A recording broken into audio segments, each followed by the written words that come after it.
Selamat malam pemirsa Sampai TV yang berbahagia dimanapun Anda berada. Kita jumpa kembali dalam acara Mimbar Agama Buddha. Namun sebelumnya, marilah kita mengucapkan terpujilah Sang Bagawa, Namo Buddhaya. Namo Buddhaya. Pemirsa Sampai TV yang berbahagia dimanapun Anda berada, pada kesempatan yang berbahagia ini kita akan mengusung tema tentang narkoba dalam pandangan agama Buddha. Dan saat ini bersama saya sudah hadir narasumber yang nantinya akan memberikan wawasan pengetahuan dan juga pengetahuannya tentang narkoba khususnya. Sudah hadir yaitu Pandita Muda Juni Meta Karuna. Namo Buddhaya Romo. Apa kabar Romo? Baik. Baik, jumpa lagi kayaknya karena sekarang lagi musim pandemi ya Romo ya. Jadi memang harus benar-benar kita jaga semuanya Romo, kesehatan maupun tatap muka pun juga memang sangat terbatas sekali ya Romo ya. Baik, kita berbicara soal pandemi nih ya Romo. Pandemi saat ini memang masih berlangsung ya Romo ya. Jadi mungkin pandemi ini pun juga mempengaruhi di berbagai aspek kehidupan ya khususnya ya Romo. Jadi sekarang banyak terjadi pengurangan karyawan di perusahaan-perusahaan. Jadi mungkin banyak yang mengalami PHK dan segalanya. Kemudian ini Romo, biasanya nih karena terjadinya banyak PHK, jadi kan mungkin penghasilan berkurang. Jadi kadang ada yang berpikiran sempit ya Romo ya. Jadi karena untuk memenuhi kebutuhan rumah tangga nih, kebutuhan keluarga supaya mereka bisa tercukupi semuanya, kadang ada yang mengambil jalan pintas. Nah, ini berkaitan dengan narkoba nih Romo ya. Jadi mungkin ada yang jadi pengedar atau bahkan penjual ya Romo ya. Nah, menurut Romo sendiri itu bagaimana? Menurut pandangan Buddhis sendiri itu seperti apa Romo? Kalau kita misalnya karena demi tuntutan ini ya Romo, tuntutan kehidupan, kemudian untuk mencukupi kebutuhan rumah tangga karena mungkin ada yang di PHK, jadi kan akhirnya mengambil jalan pintas. Nah, menurut pandangan Buddhis atau Romo sendiri seperti apa? Di dalam Buddhis sebenarnya tidak ada istilah memaklumi, ya. Jadi namanya perbuatan salah ya tetap salah. Tetap salah. Apapun alasannya. Nah, cuman biasanya orang-orang yang sudah mengerti Dhamma, dia akan tetap mempertahankan kebaikan. Jadi kalau misalnya mengalami kemiskinan, nah, dia lalu akan merenungkan kenapa saya sekarang miskin. Nah, biarpun miskin, dia tetap akan berbuat jujur, ya, tetap akan mencari mata pencaharian yang benar. Nah, jadi kalau alasan ekonomi, alasan apa itu sebetulnya cuma alasan menurut saya ya. Jadi makanya di dalam agama Buddha tidak ada istilahnya, oh karena ini terpaksa, kemudian hukumnya ringan. Nah, seperti di dalam hukum negara, setiap pencuri, perampok ketika ditanya kenapa, alasannya karena buat beli obat anaknya sakit dan lain sebagainya. Jadi hukum tetap hukum. Tetap berjalan. Tetap berjalan, meskipun itu ada alasannya. Ya itulah makanya diperlukan suatu kesadaran, ya, suatu pengertian bahwa apapun keadaannya kita harus tetap berjalan di jalan yang benar. Baik, ini berarti berhubungan dengan mata pencaharian benar ya Romo ya. Berarti apapun alasannya, namanya perbuatan atau tindakan salah ya tetap salah ya Romo. Jadi tetap ada konsekuensi dari tindakan itu. Baik Romo. Kemudian ini kan tadi kita berbicara soal narkoba. Nah, narkoba itu sendiri kalau di dalam pandangan Buddhis itu seperti apa Romo?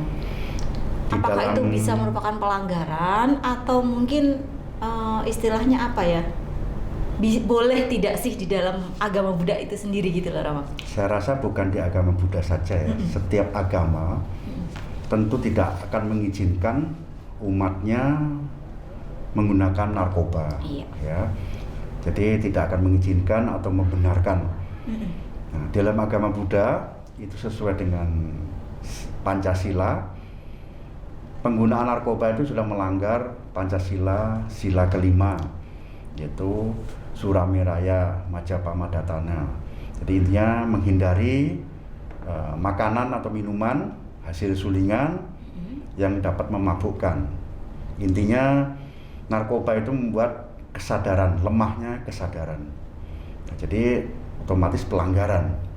Pelanggaran sila kelima ya, Pancasila Buddhis. Baik Romo, jadi itu merupakan pelanggaran, berarti tidak dibenarkan ya Romo, baik dalam agama Buddha itu sendiri, karena melanggar tadi ya, membuat kesadaran menjadi lemah ya Romo. Jadi kan itu apa ya, karena kita sebagai umat Buddha nih tentunya ada peraturannya ya, mau ada aturan memang ya, salah satunya tadi Pancasila Buddhis ya.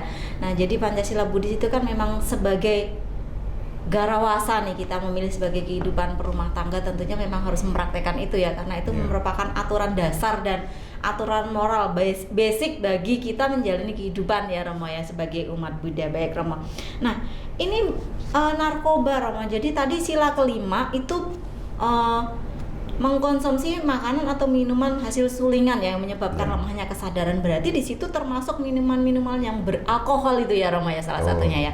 Nah kemudian apakah minum-minuman yang beralkohol itu bisa mendorong penyalahgunaan terhadap narkoba Romo? Sesuai pengalaman ya, biasanya kalau anak-anak muda itu jalan masuk ke narkoba itu mulai pertama dari merokok biasanya, kemudian dilanjutkan ke minum-minuman keras. Nah setelah itu dia akan mencoba lagi ke obat-obatan. Nah, jadi pelanggaran ini kalau di agama Buddha adalah pelanggaran yang paling berat, meskipun semua titik beratnya sama ya. Kan ada 5 sila, tidak membunuh, tidak mencuri, tidak berzina, tidak berbohong atau kata-kata yang tidak benar, nah bukan. Kalau kita melanggar sila kelima, berarti kita menanamkan ketidaksadaran. Jadi kalau melanggar sila kelima, kemungkinan besar dia nanti juga akan melanggar sila-sila yang lainnya. Karena dengan mabuk, tidak sadar tadi ya Romo. Karena dengan mabuk tidak sadar, dia bisa melakukan pembunuhan, dia bisa melakukan pencurian, dia bisa melakukan perzinahan, omongannya juga nggak kasar kan, nggak bener. Nah itu. Baik, jadi memang sila itu sendiri sebetulnya sangat-sangat penting sekali ya Romo ya. Tentunya kita sebagai manusia yang menjalani kehidupan di tengah-tengah lingkungan masyarakat, apalagi saat seperti ini ya Romo ya. Saat seperti ini, kondisi terbatas seperti saat ini, memang sangat dipentingkan pengendalian diri, kesadaran diri itu sangat diperlukan.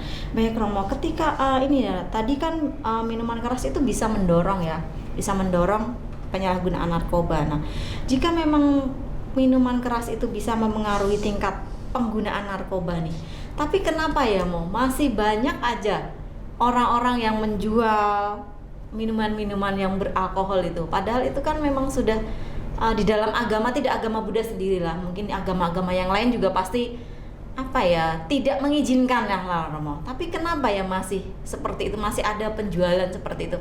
Apakah karena kurang adanya kesadaran atau seperti apa Mo? Ya pertama, di dalam agama Buddha ini sebetulnya hidup ini kan pilihan.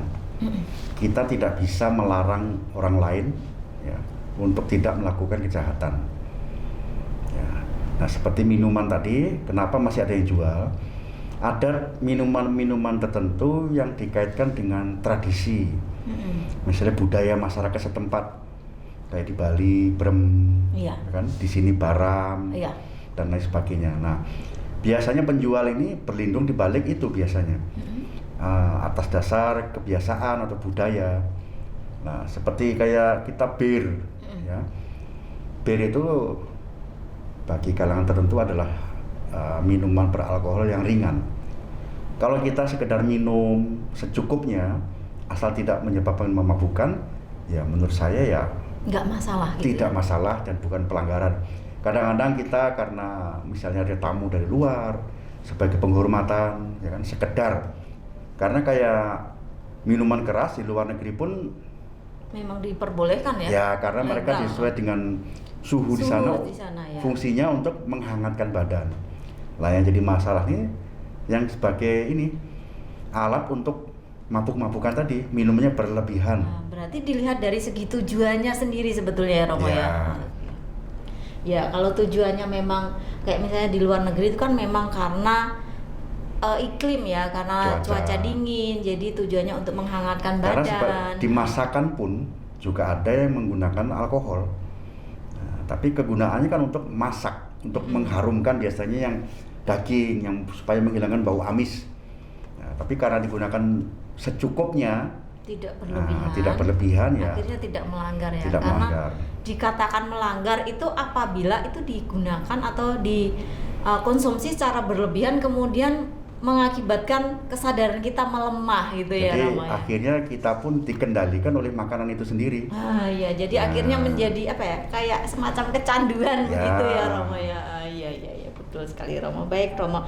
Kemudian apakah kecanduan alkohol ini ya Romo atau narkoba itu sebetulnya bisa nggak Romo disembuhkan atau diatasi gitu nah Romo? Kalau menurut Romo sendiri seperti apa? Bisa, tetap bisa. Contohnya seorang perokok, ya. Tapi ya dengan niat dan kesadaran. Karena orang kalau misalnya peminum, minumannya kita rebut, ya, botolnya kita banting, kita pecah, dia tetap akan mencari minuman yang lainnya. Tapi kalau dia sudah menyadari bahwa akibat dari ini apa, nah, dia akan disuruh pun dia akan berhenti. Nah, seperti seorang perokok lah, kita yang umum perokok. Perokok dikatakan sangat sulit untuk menyetop ya, karena mungkin ada nikotinnya, ada apa. Seperti juga ketagihan kan. Bahkan orang bilang kalau nggak ngerokok nggak bisa bekerja, nggak bisa berpikir. Nah, kebanyakan setelah divonis dokter ada penyakit tertentu, nah dia baru stop. Nah, jadi stopnya dia karena ya ketakutan dan mungkin sadar juga kan bahwa tidak ada manfaatnya. Nah, contohnya juga banyak sekarang perokok-perokok yang sudah berhenti. Nah, itu. Jadi intinya dari kesadaran dan tekad. Nah, seseorang yang sudah biasanya ya ingin berhenti, dia harus juga menjauh dari lingkungannya, teman-temannya. Berarti memang lingkungan itu juga bisa mempengaruhi. Mempengaruhi, ya. Sangat mempengaruhi. Terus lingkungan itu mempengaruhi keluarga sendiri bagaimana, Mbak? Keluarga juga harus ambil peran ya. Jadi kalau keluarganya ada yang katakanlah berpantangan atau bertekad untuk berhenti merokok, ya dia juga jangan merokok di depan dia. Nah, kemudian stop minuman. Ya. Ada seorang teman saya karena sudah merasa sadar bahwa minuman itu merusak, dia nomor teman-temannya dihapus semua. Jadi karena kalau enggak dihubungi temannya, nah, akhirnya terpengaruh dan banyak juga yang sudah sembuh karena kumpul teman-temannya kambuh lagi. Kembali lagi.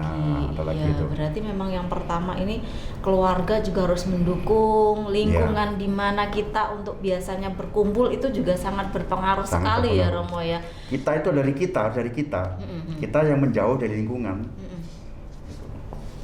Iya betul tadi ya Romo, kalau misalnya kita menjauh pun tetapi kalau kontak teman-teman kita yang memang biasa seperti itu masih ada, nanti kita sering menghubungi, ada kemungkinan itu bisa kambuh kembali ya Romo. Jadi memang bilang, waduh biasa kan kita di masyarakat diolok-olok kan, aduh alim, suci, nah ayolah sekali-sekali lah. Iya, ya. Dari sekali-sekali akhirnya menjadi berkali-kali. Itu godaan sangat berat sekali. Betul sekali ya Romo. Nah, biasanya ya Romo, saya lihat itu usia-usia remaja atau generasi muda itu sangat-sangat banyak sekali ya Romo yang terpengaruh seperti itu. Nah ini bagaimana Romo? Kenapa mereka kok menjadi sasaran utama gitu loh? Kebanyakan sasaran utama kan memang generasi muda, terus anak-anak remaja seperti itu Romo. Apakah mungkin karena memang kurang kesadaran dari remaja itu sendiri, atau kurang perhatian dari keluarga, atau memang karena faktor lingkungan itu sendiri Romo? Yang pertama-tama usia remaja ini adalah usia yang paling dinamis ya. Keingintahuannya sangat besar. Keponya tinggi sekali ya. Dan dia biasanya mencari jati diri. Iya betul. Nah jadi sifatnya ini seneng coba-coba. Pengertiannya belum matang. Nah disitulah akhirnya remaja ini paling rentan. Karena dia cara berpikirnya sangat pendek sekali. Ya. Belum mikir ya nanti. Belum mikir karena dia pertama belum keluarga. Ya, contohnya misalnya dia naik kendaraan cepat-cepat dengan sangat kencangnya, dia merasa tidak ada rasa takut. Nah, tapi begitu bertambahnya usia, biasanya dia ada rasa ketakutan, hati-hati. Nah, begitu juga dengan narkoba. Dia merasa karena supaya kelihatan gagah, supaya pede ya, percaya dirinya tinggi. Percaya diri. Nah, dia juga belum mikir jauh akibatnya. Nah, jadi karena cara berpikirnya itulah yang membuat remaja ini gampang sekali, rentan sekali terkena narkoba itu. Iya, menarik sekali Romo. Baik Romo, kita nanti bicarakan narkoba, bagaimana kita bisa mengendalikan supaya tidak sampai terjerumus ke penggunaan narkoba itu. Baik Romo, tapi nanti ya Romo, kita akan lanjutkan bincang-bincang kita pada hari ini, tentunya setelah iklan yang mau lewat ini, pemirsa.